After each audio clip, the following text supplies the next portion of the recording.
Just reading the comments. Brendan, what's in the box?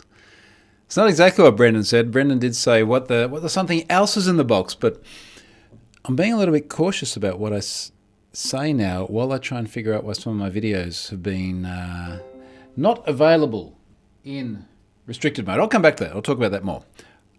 We will open the box as well. Yes, we're just wondering which side my address is on. It's that side. Yeah, so we'll show this side. We will talk about the box in a moment because there's more to the box than just what's in the box. You'll see what I mean in a moment. Let's start with all the essentials. I've got to be honest, today's a bunch of random stuff, but it normally is a bunch of random stuff. Some of it might be interesting. Sponsor this week is Varonis, my long-term, very beloved sponsor, because we have been together for so long. Salesforce for Varonis. Detect suspicious behavior and strengthen your Salesforce security posture. Try that one for free whilst the Varonis page loads up. Again, a sponsor I've had for many, many, many years now. Sponsor, not just a sponsor, someone I spent time with. It's nice to have spent time with them. I remember spending time with Varonis, even in Israel, London, San Francisco. Places that come to mind: Varonis for Salesforce, Salesforce data protection built for security teams. Get a demo, preventing data exfiltration and insider threats. One of the things I actually do very well, Varonis, is identifying where you have your data and who has access to it. And casting my mind back to the days of being an enterprise, which fortunately an increasingly distant memory, just figuring out what you had where and who had access to it was always a big problem. Rapidly right-size Salesforce permissions and deploy in minutes without agents. Check them out, Varonis. Thank you very much for being around again for what must be like the 30th week or something in total. So, big thanks to those guys. Look at the comments. Who else here? Wayne's here. G'day, Wayne. Martin, Tom Chepolsky. I haven't had any of this yet. We'll talk about this in a moment too. Tom Chepolsky. Joel, mailbag time, says Tradie Trev. Maybe we should just jump into that toner cartridge. It's much more interesting than toner cartridge. Let's pop it open. What is in the box? It's a very elongated box. This was actually waiting on my door when I got home just before, and it's not actually something I thought I would be buying until earlier this week. Pretty sure I can just chop this. What's in the box? It's really exciting. Oh, I lost the screws. There's a pack of screws. Shit, I hope this one will be right. There must be another bit. Oh, I see how it works. Okay. This is so exciting. This is like actually the least exciting thing I have ordered this week. They're not like Wolverine hands or anything. These are a rail kit for the Synology Nas I bought and arrived this week. And I'll talk about the Synology Nas in a moment. Now, why do I need a rail kit for a rack-mounted device? Because this is the whole idea of having a rack-mounted device that you can mount it in the rack. So I bought the Synology rack station. So I have two Synology disk stations already. The disk stations they can be desk mounted. I've got them sitting in a shelf in my rack at the moment.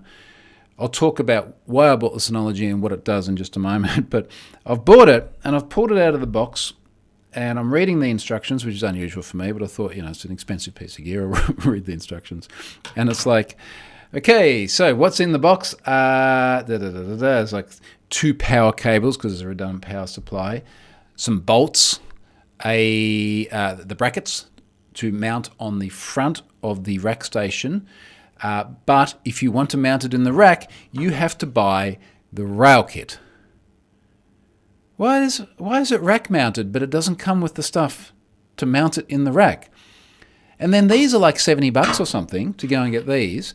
And then it's like $15 delivery. So I'm getting very close to $100 worth of pieces of metal to mount it in the rack, which, okay, it was like a $3,500 NAS before the 2 Western Digital Red Pro discs. I did get the Pros. Someone was pushing me to get the Pros recently. It It seems cheap, Synology. It seems really cheap. Every other thing that I have mounted in the rack, all my Ubiquiti equipment, my Eaton UPS, they're all rack mounted and they come able to be mounted into the rack. But this did not. Anyway, that's really exciting, isn't it? Martin says, rack rails. Yep, more exciting than toner. Brendan was quietly rooting for it to be toner. Let's talk about things that are more exciting than toner. It's getting warm again. It's actually been very cold here. Today was the equal coldest day I've ever had. It was about 6 degrees Celsius this morning. Yesterday, 7 degrees. And I didn't realise how cold 7 degrees is until Ari and I got up at 5 o'clock in the morning and went for a bike ride and realised that we needed gloves. That was cold. Oddly enough, the coldest I've ever been has been in some of the warmest places, and the warmest I've ever been has been in the coldest places, simply because when the weather is incommensurate to norms and like the places are not built for it. So, for example, the warmest I've ever been was in Oslo about 3 years ago in their summer, when it was like a 30-degree day, which is completely normal here, but no air conditioning, no fans designed to hold heat in. So that's the problem. Where were we? Yes, NAS. So I was talking about NASs, you know what I mean, the other day. And I needed to have it all began where I'm like running out of backup capacity. So I had two Synology NAS devices. One would do all my media and stuff like that, and another one would do all the heavy duty data, such as data breaches and things like that, which I don't want to put in the cloud. I want offline, offsite in my server rack. And I was running out of space to back them up to like these Western Digital books. So I was like, how am I going to fix my backup strategy? And I realized the best thing to do, based on feedback from the public, was to go and get a much more enterprise level NAS device and then use the two Synologies I already had as offsite rotational backup devices. So when I finish this process, after I can put it in the rack properly, instead of sitting it on top of my UPS like it is at the moment, I will be able to then take those other two drives, which is all the data is going onto the Synology rack station at the moment, and then each one of those will become a backup device and I'll rotate them off-site. Job done. The Synologies I got are two 18 terabyte Western Digital Red Pros. 18 terabytes.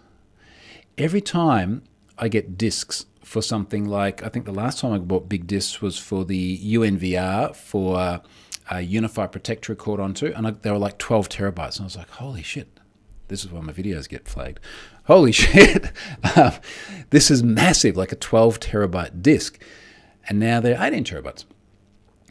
Which is quite amazing. And of course, you can get bigger discs, but this is sort of the sweet spot I found of capacity and price. And then you get bigger and your sort of cost per gig tends to go up.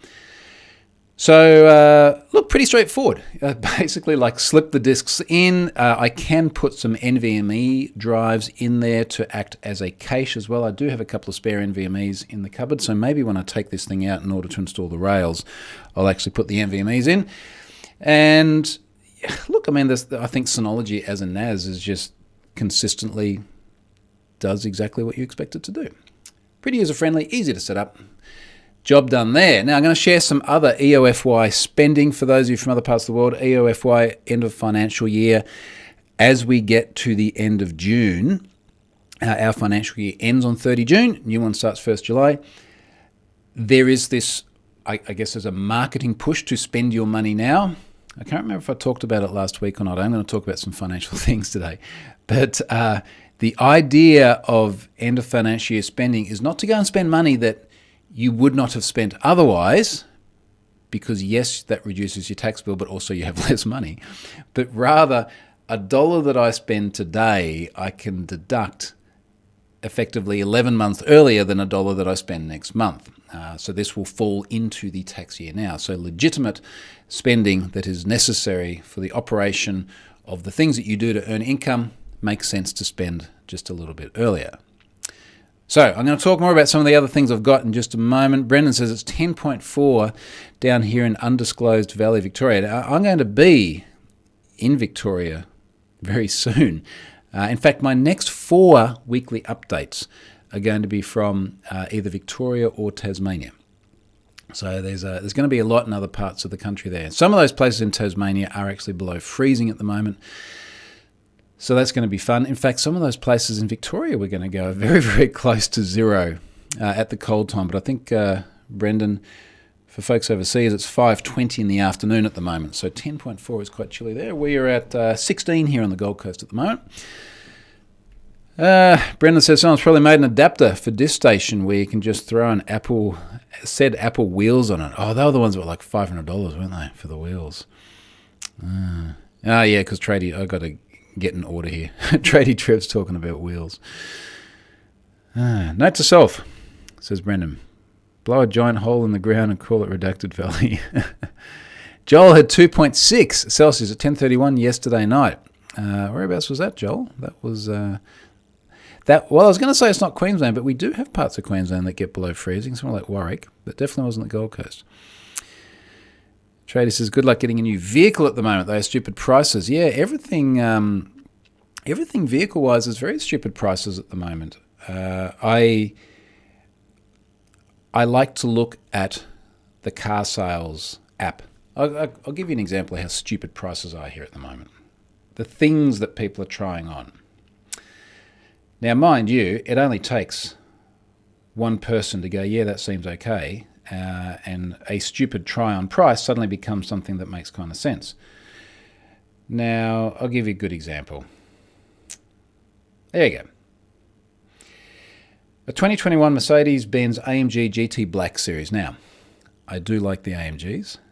I have a nice AMG. It is not an AMG Black, but an AMG GT Black.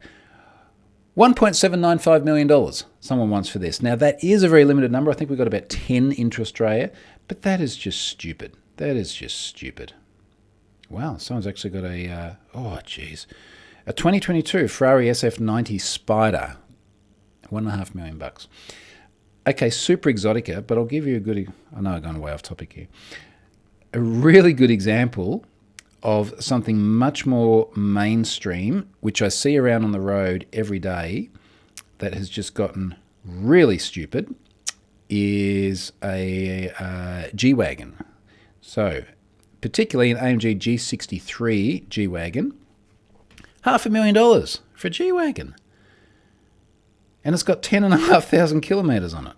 Here's another one, 469,500, 7,600 kilometres. It's just stupid. It is just stupid. But supply and demand. There is just not a lot of supply at the moment. And of course there is demand until our interest rates get high enough to drive the economy back down. But we will talk about interest rates very, very shortly, because I think there's a good financial discussion to be had here.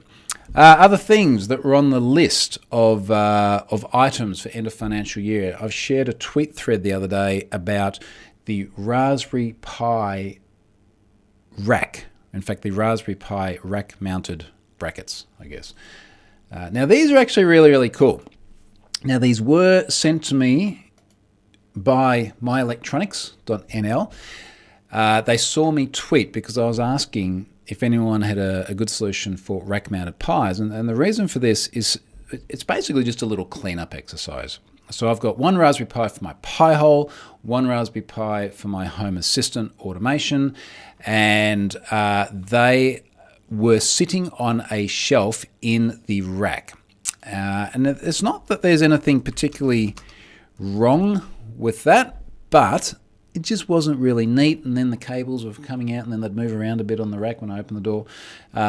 It's a cheap thing.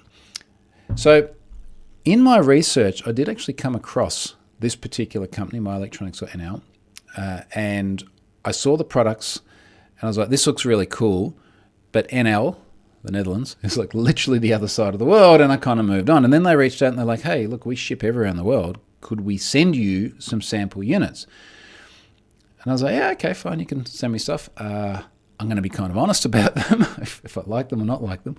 But they are super, super cool. In fact, it looks like their last tweet is them retweeting my tweet, where they sent me like a Pro unit, which is almost like an enclosed box that you can slide your Pis into, and they've got space for the Pi to pop out, and then they've got little space for an adapter for the HDMI. And they sent another one, which is the one I actually ended up using, which is much simpler. That'll take 5 pies all next to each other, and then they've got blanks to either close off the slot altogether, or you can have one that's got room to have the what's the word I'm looking for? The SD port, not SD port, you idiot, HDMI port.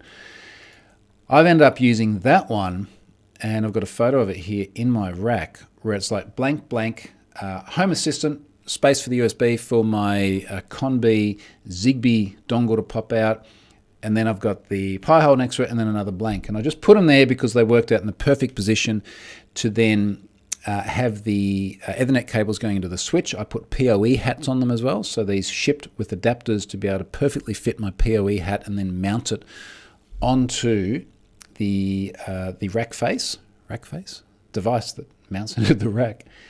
And it looks cool. It looks really, really slick, really, really clean, and I'm just happy with it. And it is a really cool product. Yes, they sent it for me for free. If I had have known that they shipped here, I would have gone and bought it before they sent it anyway, because this was exactly what I had in mind. So big thanks to them. Joel says, Gold Coast hinterland, not far from Robina. That's where you're that cold. So as soon as you go into the hinterland on the Gold Coast, being the mountains, the temperature drops very often, like about 5 degrees. It drops really, really quickly. So Joel would know what this is, but if you're up in like Mount Tambourine, suddenly it's very chilly. Brendan says, Troy, forgot to mention Martin's contextual message, Redacted Valley needs to be a real place. Huh? Is it a real place? Maybe it is. I don't know. Brendan says, we're still on the redacted thing. Other spending, end of financial year spending. What did I put on my list here? I've got one of these right in front of me. Let me see. Bose. I got some new Bose noise cancelling headphones. Now, these are, I would say, dollar for use, probably one of the best spends ever. In fact, these will be my 3rd pair of Bose noise cancelling headphones. Now, I had I forget the Quiet Comfort model. One of the earlier ones, they were very silver. I did a huge amount of my Pluralsight course editing with those. Pretty much any other editing I did was those. Every time I got on a plane, I'd usually have them on before I got on the plane, and they'd barely leave my head until I got off. They were great. Eventually got very, very shabby. Got QC35s. They're the ones that were all black. You would have probably seen them around. They got very popular. Used them really extensively. Basically just wore them out to death, doing all the same things. The 700s, Charlotte's had some of these for a while, but they look like this. So a little bit slicker. Little touch area here for you to be able to like move tracks backwards and forwards, volume up and down, this sort of thing. They're built in with the likes of Alexa or Google Home, Google whatever the voice assistant is that I don't use, which is built in. Don't seem to be built in with Siri, which maybe doesn't matter because she's on my watch anyway. But these are a really, really nicely made unit. So these will get an extraordinarily large amount of use every time I'm on an aeroplane, which is not going to be for a little while yet, but really good example of something I really needed anyway, and I just brought that purchase forward just a little bit. Love the Bose headphones. Okay, what else is on here?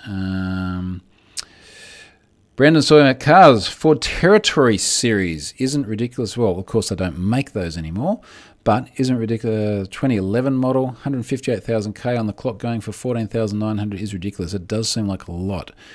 Not exactly an AMG GT Black at 1.5 million. Mind you, I'm pretty sure that was on there for 2 million a while ago. But it does seem like every single vehicle you can imagine does carry a bit of a premium at the moment. Brendan says, touch controls suck on headphones. Changed my mind. Too early for me to tell.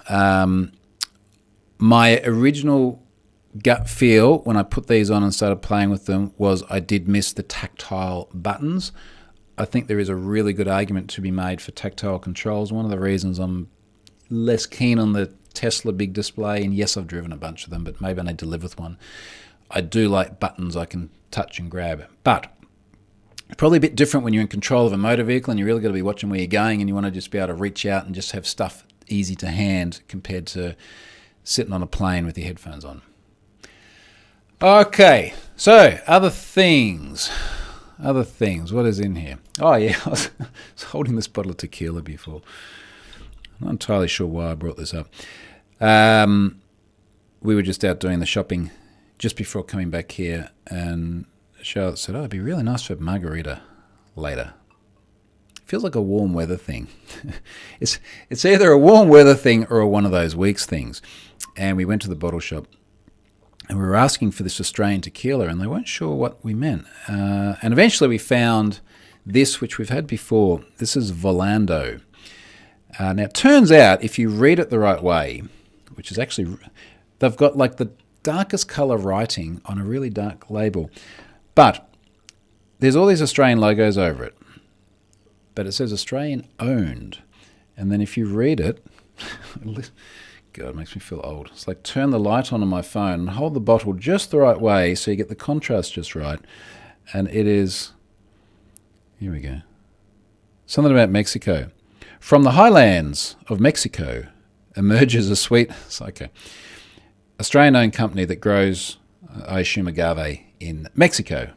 I don't know if they bottle it here or what they do. But anyway, this is beautiful. This is really, really, really lovely. There's a lot of tequila that you wouldn't want to drink neat. But this is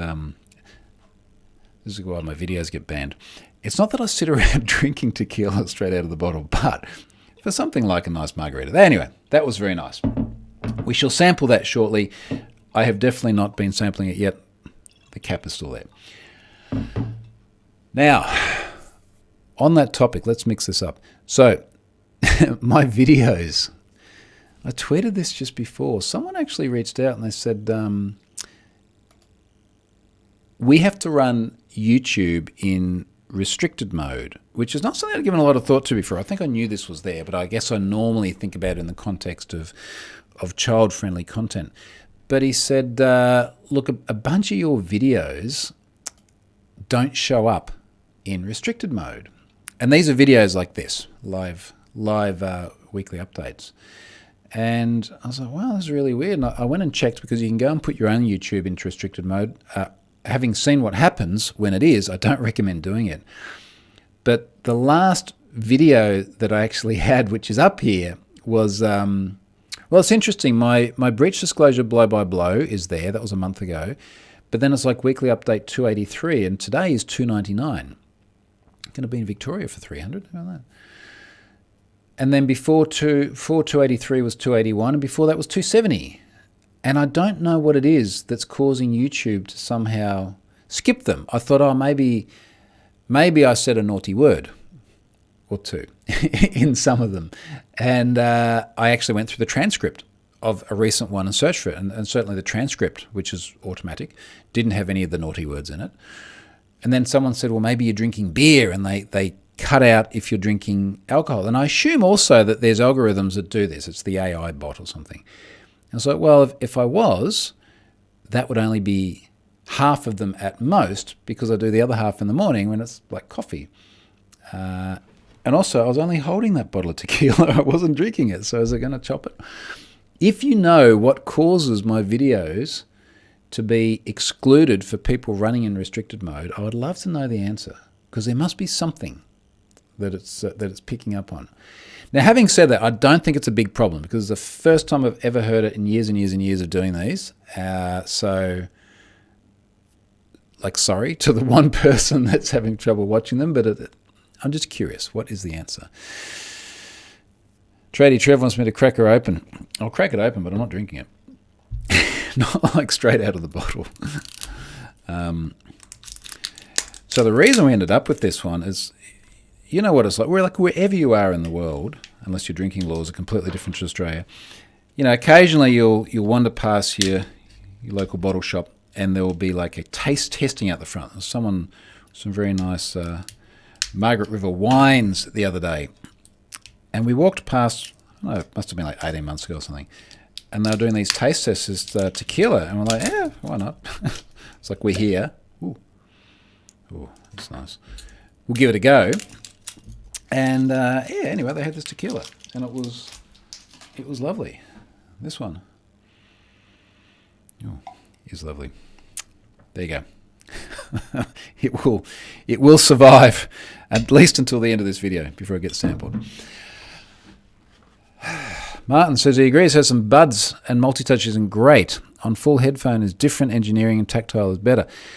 I can understand every time you put a button on something, there is more physical space that's required. I was going to say there's other things that can go wrong, but of course you go wrong with the touch area as well. The touch area, I imagine, is one large area as opposed to multiple different individual buttons. Makes me think how Apple sort of started to remove all the ports and things like headphone port and how much controversy there was over that. But from a concept, I can understand why they want to get rid of the tactile things. Now, Brendan says, am I the only one that's hearing the slightest bit of line noise? Now, Scott mentioned this last week, and I was thinking I should reset my computer before I do this again because that fixed it last time. Resetting fixes everything. I have not reset it, so you might be right there. But then Martin says, no, it's just you. So who knows? What else is in here? Trady Trez says, I've made my video not for kids. Doesn't restrict them, but all still public. No, it's the same with me. I don't flag it as targeted at children. So, yeah, I don't know why. And he still swears and drinks and smokes on it. So, yeah, there you go. Trady Trev says, not often you get taste testing the good stuff. Yeah, this is sort of one of those, I guess it's a more boutique-y sort of, this wasn't Dan Murphy's, put it that way. Brennan tested positive for COVID this week. Yeah, okay, that is a shame, obviously, but in Australia, it seems like every second person is getting it at the moment. I think we're winning, actually. We seem to be winning like the per capita COVID infection rate at the moment, to the point where, and maybe the Aussies will agree or disagree with me, but certainly around here, it just seems like people have stopped kind of caring about it. Maybe I've even had it and I didn't know it. I don't know. I did have a sniffle a couple of weeks ago, but like that was it. So may your COVID be as uneventful as Charlotte's and both our kids, which was entirely non-eventful. Hopefully that's just gone very, very quickly. Have a tequila, mate. Might help. Okay, James says, are the new Bose over ear or on? I end up getting the Sony as I prefer them. They do cover the ear. If I was to put these on, my ear should disappear within them. They are wide enough for the ear to disappear within them. I think, yeah. It feels like if I had really, really big ears, maybe not. But no, they do well and truly cover my ears. Something else tech-related, before I do something non-tech related. Apple Watch fall detection. So I shared this on Saturday, actually, Saturday my time, just because I thought it was really, really cool. So I got up very early on a Saturday morning. I do tend to get up early, often 4, 5 o'clock. And both Charlotte and I had a text message from my father at 2:59 in the morning. And the text message says, hard fall, SOS. I called emergency services from this approximate location after Apple Watch detected a hard fall. You are receiving this message because I've listed you as an emergency contact. And then under that, there's a map, and I kind of redacted that a little bit, but there's a pin on Mum and Dad's house. And look, we weren't worried because it's like, okay, it's at their house, it's middle of the night, it's false positive of some kind. And then I spoke to Dad a little bit later, after I knew he'd be up, and he said, look, he wouldn't normally have his watch on him in the middle of the night, be on the charger, because you've got to charge these things every day. But for reasons I can't even recall exactly, he was wearing his watch, got up to go to the toilet, and he did trip over. Now, he was fine. He got back up.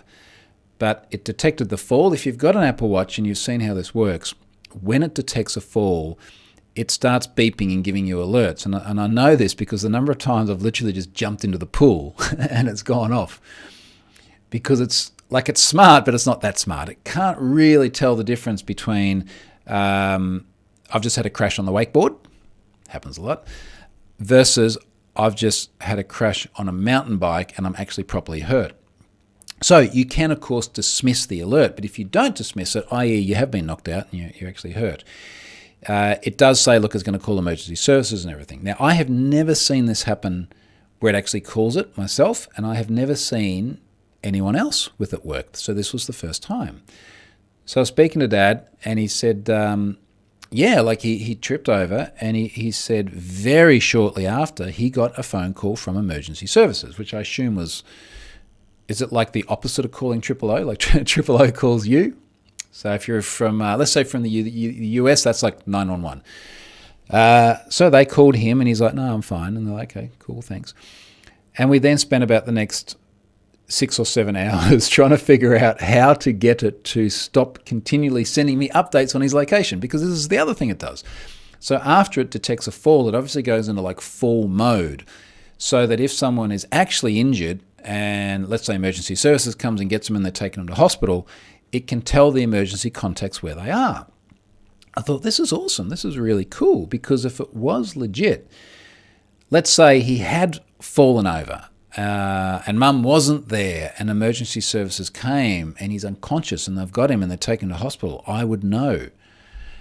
And I just thought, how cool is that mainstream consumer product you just put on, so long as you got your emergency contacts on your phone, because that's where you set them, it all just works. It's amazing. Now, there was generally a lot of support for that, a bunch of likes on this tweet. But then there are a few people like, yes, but then my grandmother fell over and it didn't capture it correctly. So, well, yeah, but this is the problem, right? Like, I get false positives. I'm sure you get false negatives as well, where when and this is a fun chat I like having, particularly with Ari now at 12 years old, when we're talking a lot about tech. It's like, how do you reckon this works, mate? Like, what figures out if you've had a fall? Because you're not necessarily just mountain biking and the GPS can see that you're moving quickly. Dad was inside. Is it just the gyros? Is it just the gyros and you've got to like smack them with enough G that it actually picks it up, or is there something else?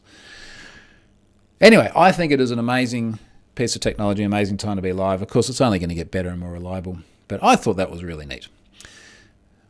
All right.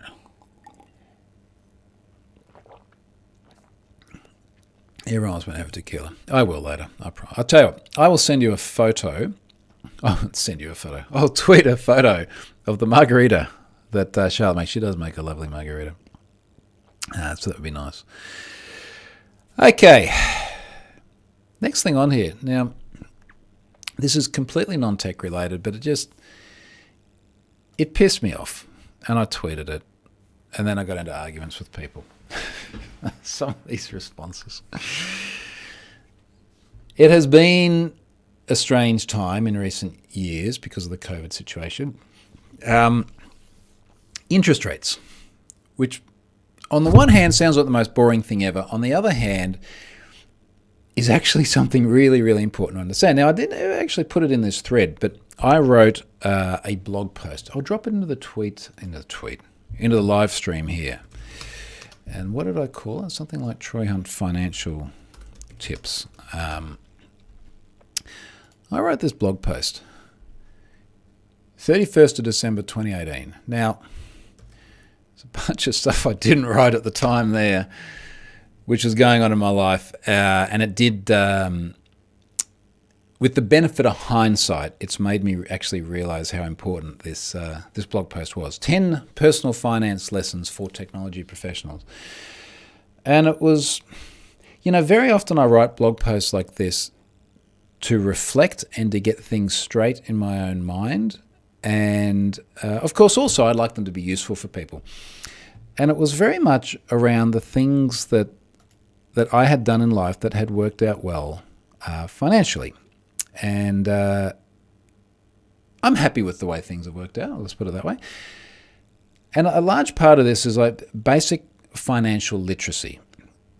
And when I say basic financial literacy, I mean like literally stuff that I'm talking to Ari at 12 about. Things like the cost of money. If you borrow money to buy a house, which many people, particularly in Australia, do. Australia is very, very much they call it the Great Australian Dream, buying a house. Understanding the way things like interest rates work.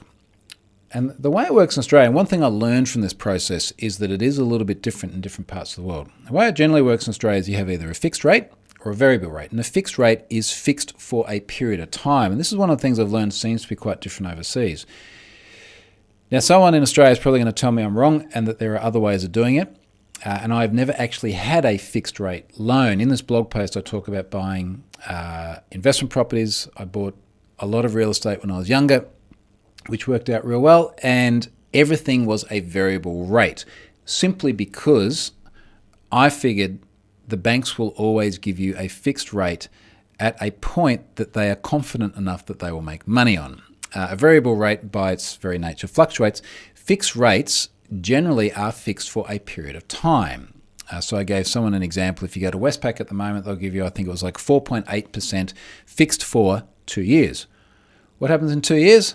I don't know. I have to see what the market does. But particularly variable rates, by their very definition, we expect to fluctuate. Now, we have had this period of absolute historically low interest rates. I remember my parents telling me about how in the 80s they were paying, give or take a couple of percent, about 20% a year. Now, I can't remember if it was about 18% or 22%. Same for Charlotte and her parents. They were paying ridiculous amounts of interest because that was the cost of money at the time. Now, by the time I came along and actually started buying some real estate it must have been about the mid-noughties, many of my interest rates were around about the 7 to 8%. Now, that is a fairly sizable amount of interest. That's $7,000 on every $100,000 you borrow. Ari can do the maths on that. It's not hard. Now, I've got in this tweet, so this basically just related to a story. There was a story in the news about people being surprised and then put under some degree of duress now that interest rates have gone up. Because we had this period where the interest rates were 7 to 8% through most of the noughties. You're getting into we got to GFC and stuff's kind of dived a little bit. And then as we get into the 2010 to 2020 era, they gradually declined. And of course, as the whole COVID thing hit, they declined even more. And this is a little bit of a relief valve that the Reserve Bank of Australia has, where they can decide how much relief should we give the country in terms of trying to alleviate financial duress versus how much do we need to put the handbrake on inflation. So particularly as we went to COVID, things really dived. Now, the interest rates in Australia are still a lot higher than other parts of the world. Charlotte has real estate in Norway, and her interest rate was like 1 point something percent. Our ones here in Australia, I think the lowest I got was still 3 something. But that is a tiny, tiny fraction of what I was paying years ago, and a very, very tiny fraction of what my parents were paying when they were young. Now, inevitably, it has to rebound. And this is what's happening at the moment. The reason for this is that the second Tuesday of every month, the Reserve Bank of Australia meets and they decide what they're going to do with the target cash rate. And the banks usually then either pass that rate cut on or pass that rate increase on. Not entirely one for one, but inevitably the interest rates went up. So we've gone up from what was a very, very, very, very low. We did have a rate rise, I think it was last month as well, 0.25%, 0.5% this week. And then we've got this news headline here. Opening story, Apple News. Sydney couple with $840,000 mortgage fear, quotes, difficult financial impact of interest rate rise. And what really got me is they say, that increase is quite shocking. I would not have assumed it would have gone up that much. So, okay, so it's gone up from the lowest we've ever seen to a tiny fraction higher than the lowest we've ever seen. If you're going and buying anything without the expectation of interest rates returning to where they have been for such a long period of time, like you're going to be selling a place that's going to be really attractive for people like me to come along and buy because you've overcommitted. Now, they then descended after that, much discussion from people around everything from, well, you're in a privileged position. It's like, well, only because I didn't borrow more than I could afford to begin with. It's like we all have a threshold. Everyone has a point at which their expenses will exceed what they can pay. And if you are surprised, and this is not like the primary income earner unexpectedly got cancer and can no longer feed their family, or their house got blown away by a cyclone or eaten by a crocodile or whatever that happens here. This was a very, very, very, very small change that was so obvious has happened, and now they're under fire. How do you not see that coming? What do the comments say?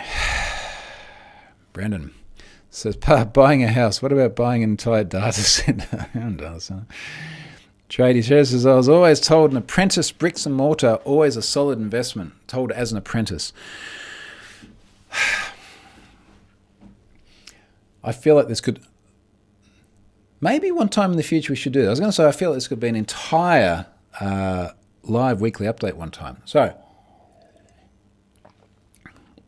my view of it, now that I'm older and I have some experience and I've done this a few times, is that the real estate market is a very good way of forcing people to save money. So when people buy their own home, their own principal place of residence, whether they pay too much or the right amount or they get it a little bit under, when they do that and they hold on to it for a period of decades, they always manage to ride out the fluctuations to the point where the thing will appreciate, because this is just what happens. You hold it for long enough, generally speaking, I'm sure there's always exceptions, house getting eaten by the crocodile thing, they will make money. And of course, what happens is when you buy a house and you have a loan, usually it is a principal and interest loan. So they're paying an interest portion. This is your call it 4% odd at the moment. And they're paying down the principal. So it is forcing them to save money. Now, we have superannuation in Australia. It's like a 401k in the US, a forced retirement saving. For many people, that's not enough to live on when they do retire. So by buying a house and forcing them to pay down the principal such that they get to the end of their working career and then they've really got no more debt left, because most of your home loans are, call it 30 years or something, by which time the principal's paid off. And then you're sitting on this thing which is appreciated in value, and you've got your retirement savings, and you're not too much of a strain on the public sector.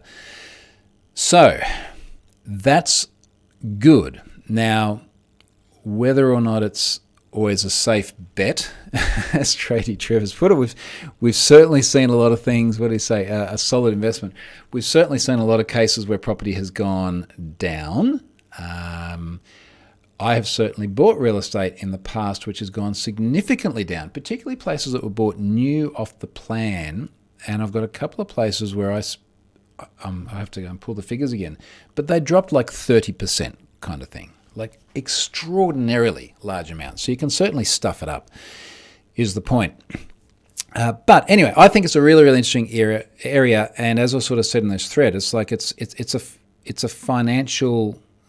What's the word I use? I used a really good term. I've forgotten it. It's basically financial literacy. This is the thing you should teach your kids. I got some of it from my parents. I wish I'd got more of it. Maybe earlier events in my life would have been a little bit less stressful if I had. You'll read that in the book when it comes out. There's some stuff in the book about that. Trade Trev says, should I pour some coin into crypto? Seeing as it's down at the moment. I'm not a financial advisor. This is not financial advice. This is a tip. I think arguably crypto is speculative. And that's not to say that you shouldn't have a foot in the speculative camp, but you would want that to be money that you can lose. I have some crypto by virtue of donations that have been given to me predominantly in Bitcoin format for Have I Been Pwned. My cost base on that is zero. I've never paid for it. I'm happy sitting it there. It's worth half what it was a few months ago. I don't mind leaving it there. Maybe if it goes up again, I will sell a quarter of it for argument's sake. So I don't think it's a bad idea to have a bit in there. I think, to be honest, one of the big things is, and Tradie Trev, this is where I disagree slightly on the solid investment bit. For most people, certainly in Australia, the massive lion's share of their investment exposure is their house. When the property market goes down, and it does go down here, as we've discussed before, when it goes down, they take a massive hit, which they don't realise because they're not selling it. But certainly their on-paper hit is huge. And then they often have very, very little exposure in other markets in terms of equities through shares or managed funds or things like this. And then, of course, there's crypto, and there's a gazillion other things you can invest in. And one of the consistent things that experts agree on is diversification. So I think having a little bit of crypto, if you can afford to lose it, is a great thing. And then hopefully you've got another foot in a bit of real estate and another foot in a bit of shares and other things like that. And maybe you buy some olive trees or some art or some gold or whatever it might be. Diversification, key. Should I do another session one day, which is purely not financial advice because I'm not a financial advisor, but things that I think make sense. Okay, last thing. One more government on Have I Been Pwned? I think I said this is the 33rd government, which is Australia's closest neighbour. It's not New Zealand. Not only are they already on there, but they are not Australia's closest neighbour. Indonesia, which is very, very close once you get at the top end of Australia, is the 33rd government on board. Have I been pwned? Of course, on board doesn't mean that they've been pwned. It means that they can go and query their government domains via API for free, without limits, because I want to try and help them do a better job of protecting their citizens. So, big congrats, I guess, to Indonesia for being on Have I Been Pwned. And it's nice to work with those folks. They have the Indonesian National Cert, which is under the International, which is under the National Cyber and Crypto Agency. Crypto again. So good on Indonesia for joining in there. And I think that pretty much brings us to the end. Now, as I said, starting next week, these will all be remote sessions. I'll be next week. Maybe even do this in the morning. We'll see. I could do it in the morning from another location, actually New South Wales, if I do it in the morning next week.